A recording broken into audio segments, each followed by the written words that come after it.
Stop berlebihan memperlakukan Gus atau Ning. Kebetulan, saya juga merupakan seorang Gus, tapi di Madura kita pakai bahasa Lora, sebutan terhadap anak kiai. Di usia saya menginjak hampir 6 tahun, saya kembali datang dari kota Makkah, kota kelahiran saya. Pada waktu itu, saya merasakan beberapa culture shock. Di antaranya adalah, saya menemukan ada orang yang usianya jauh lebih sepuh dibandingkan saya, tapi setiap kali bertemu dengan saya, mereka menundukkan badan mereka, mencium tangan saya, bahkan dari jarak yang beribu-ribu kilometer itu, mereka sudah berdiri dahulu. Ada yang sampai ngesot ketika bertemu dengan saya, melepaskan sandalnya, dan berbagai macam perlakuan-perlakuan yang serupa. Saya kembali bertanya-tanya, atas apa? Atas dasar apa perlakuan ini saya dapatkan? Ternyata jawaban mereka adalah, karena saya adalah seorang anak kiai. Saya kembali bertanya-tanya, bukannya yang kiai itu orang tua saya, yang ngaji itu orang tua saya, yang ngajar itu orang tua saya, yang wara itu orang tua saya, dan bukan saya. Sedangkan saya waktu itu, sholat pun belum bisa, ngaji pun apalagi. Kencing pun tak lurus. Kenapa saya mendapatkan perlakuan yang berlebihan seperti itu? Saya kembali bertanya-tanya dan pertanyaan itu tidak pernah berhenti sampai detik ini.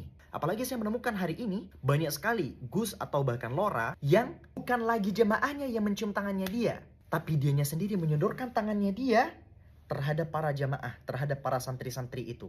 Masalahnya, dia belum ngaji, dia belum berilmu. Andai kata perlakuan itu dilakukan kepada syekhnya, kepada kiainya, kepada ustadznya yang betul-betul alim, kita cium tangan seorang guru, seorang syekh, seorang ustadz, seorang kiai, atas dasar waraknya, atas dasar ilmunya, ada masalah.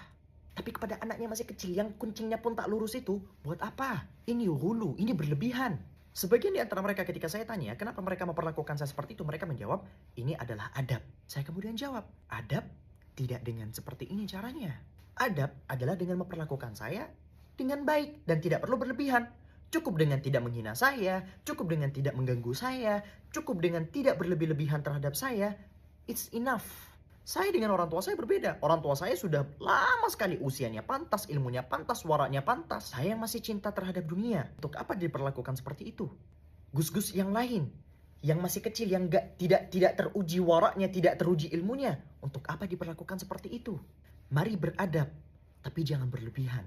Saya tahu bahwa postingan ini akan membuat panas telinga banyak orang. Itu dalam keadaan saya adalah anak kiai. Bayangkan saya bukan anak kiai. Dan ucapan itu muncul dari saya.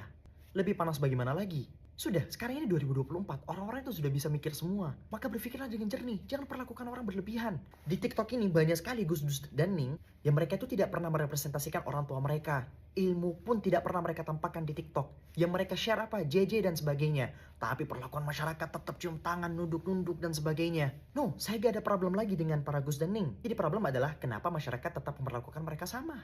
Maka stoplah glorifikasi Gus dan Ning. Santai saja menghadapi mereka.